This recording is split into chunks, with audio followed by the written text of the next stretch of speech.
হ্যাঁ, হ্যালো, কি বলছেন শুনতে পাইনি। বিড়লা ফাইন্যান্স থেকে কথা বলছিলাম। লোনের প্রয়োজন আছে?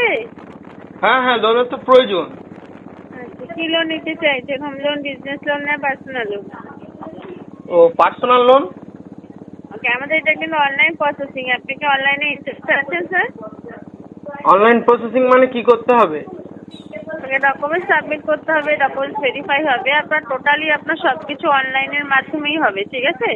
আচ্ছা। তা আপনি অনলাইনের মাধ্যমে কি ইন্টারেস্ট আছেন? হ্যাঁ, অনলাইনের মাধ্যমে ইন্টারেস্ট। আমি লোন কত টাকা পাবো লোন? আপনার মাসে ইনকাম কত হয়? মাসের ইনকাম আমার তো মানে প্রচুর টাকা ইনকাম করি, মানে কখনো হিসেব করিনি। কত টাকা ইনকাম করেন? ঠিক নেই, মানে কোনো হিসেব নেই, বেহিসাব। সাপোজও বলা সম্ভব না। তাহলে আপনাকে লোন দেওয়া সম্ভব না স্যার, সরি।